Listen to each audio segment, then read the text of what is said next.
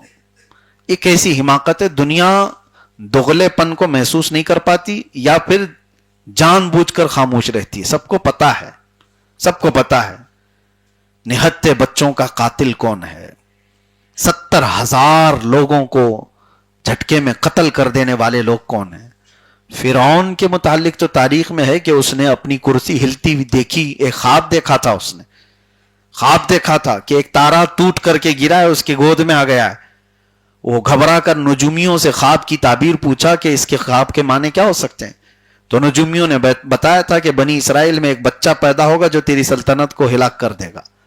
اس نے بنی اسرائیل سے ایسی نفرت شروع کر دی تھی کہ ایک سال میں 12,000 بچوں کو قتل کر دیا تھا کہ کہیں وہ بچہ پیدا نہ ہو جائے جو فرعون کی حکومت کو ہلا دے، تخت کو ہلا دے. اور اس کے بعد سال بھر جب بچوں کا قتل ہوتا رہا، لڑکیوں کو چھوڑ دیا جاتا تھا. یذبحون ابناءکم ویستحیون نساءکم، وہ عورتوں کو، بچیوں کو چھوڑ دیتے تھے اور لڑکوں کو مارتے تھے، قتل کرتے تھے. کس وجہ سے؟ ڈر تھا حکومت کو ہلانے والا، تخت کو ہلانے والا بچہ پیدا نہ ہو جائے. لیکن رب تبارک و تعالیٰ کی جو تدبیر ہے، تمہاری تمام کوششیں ناکام ہو جائیں گی. بچہ پیدا بھی ہوا. وہ کون تھا بچہ؟ موسیٰ علیہ السلام. اور اللہ نے نظام ایسا بنایا کہ قتل ہو رہے تھے اس وقت بچے. موسیٰ علیہ السلام کی ماں کے دل میں اللہ نے یہ بات ڈالی کہ بچے کو صندوق میں رکھو اور پانی میں بہا دو. کون ماں کر سکتی ہے ایسے کہ اپنے آج کے پیدا ہوئے بچے کو دریا میں بہا دے؟ لیکن ان کی ماں کے دل کو اللہ نے مضبوط کر دیا. اور اس کے بعد وہ صندوق بہتے بہتے فرعون کے باغیچے میں ہی جا کر لگا. فرعون کو اولاد نہیں تھی. فرعون کی بیوی نے دیکھا، بچے کو اٹھا لیا اور کہا عسیٰ ان نتخذہ ولدا، کیا ہی اچھا ہے کہ ہم اس کو بیٹا بنا لیں. فرعون نے کہا یہ کہاں سے تم بیٹا لے آئی، کہیں یہ بچہ تو ہلاک کرنے والا تو نہ بن جائے. بیوی نے کہا نہیں، یہ تو بہتا ہوا آیا ہے، وہ تم نے خواب جو دیکھا وہ بنی اسرائیل کے بچے کا ہے، یہ تو کہاں سے آیا کیا پتا، لیکن ہے تو خوبصورت. بچے کی پرورش فرعون کے گھر میں ہونے لگی. فرعون کے گھر میں اعلان بھی ہوا کہ ان کو کوئی دایا آئے اور دودھ پلائے. کمال قدرت تو دیکھو، موسیٰ علیہ السلام 2 دن کے بچے ہیں لیکن دودھ کسی کا نہیں پیتے تھے. ان کی بہن وہاں کھڑی تھی، اس نے کہا ایک دایا کو میں جانتی ہوں، اس کا دودھ ہر بچہ پی لیتا ہے. کہا گیا کہ ٹھیک ہے لے آؤ، ہم جو وہ قیمت بولے گی ہم اس کو قیمت دیں گے دودھ پلانے کے لیے. شاہی گھرانے کے بچے کو دودھ پلانا ہے. موسیٰ علیہ السلام کی بہن سیدھے جا کر اپنی ماں کو لے آئی. کہا کہ یہ دایا ہے اور اس کا دودھ بچے پیتے ہیں. تو اس ماں کے گود میں جب بچے کو دیا گیا، موسیٰ علیہ السلام اپنی ہی ماں کے سینے سے دودھ پینے لگے. نظام قدرت دیکھو رب تعالیٰ کا، ان کی ہی ماں سے دودھ پلوایا جا رہا ہے، پلس اجرت بھی دی جا رہی ہے. بچے کو پالنے اور بچے کو دودھ پلانے کی اجرت بھی. اور پالا کہاں جا رہا ہے؟ وہی فرعون کے محل کے چھت کے نیچے. میرے عزیزو، یہ کارخانہ قدرت کے جو معاملات ہیں تمہاری سمجھ سے بھی بالا تر ہیں. وہی بچہ تھا جس کا خوف فرعون کو تھا. اور پھر موسیٰ علیہ السلام جوان ہوئے، تب پھر اس کے مقابل میں آ کر کھڑے ہوئے اور اسے اعلان کیا کہ جھک جاؤ اس رب کی بارگاہ میں، تم اپنے رب ہونے کا اعلان کرتے ہو. پھر جو معاملات ہوئے، اخیر میں جا کر فرعون کو ایک سمندر کے پانی میں غرق کر دیا گیا. موسیٰ علیہ السلام کو اس فرعونی لشکر سے نجات دی گئی، فتح مبین عطا فرمائی گئی 10 محرم کو.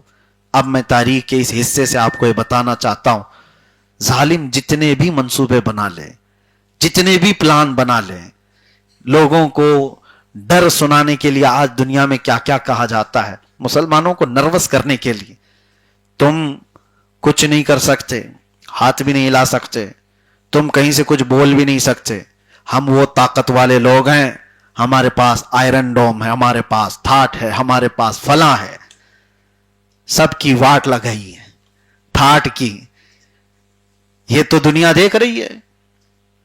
اور میں جنگوں کے حالات پر زیادہ گفتگو نہ کرتے ہوئے صرف یہ بات بتانا چاہتا ہوں, ہم کسی کے پکش یا اپکش میں بات کرنے کی بات نہیں کہہ رہے ہیں. ایک بات یاد رکھو, کسی پر اتنا ظلم نہ کرو, اتنا ظلم نہ کرو کہ جب وہ مظلوم کھڑا ہو جائے تو تمہارے پاؤں ہلنے لگ جائیں گے. اکثر ایسا ہوا ہے. ایک بات یاد رکھو, امریکہ اور اس کے ہم نواؤں کا ظلم بہت ہو چکا ہے, بہت ہو چکا ہے. کیا ایسا نہیں ہوگا کہ کسی بچے کی آہ رب العزت کی بارگاہ میں نہیں پہنچی ہوگی؟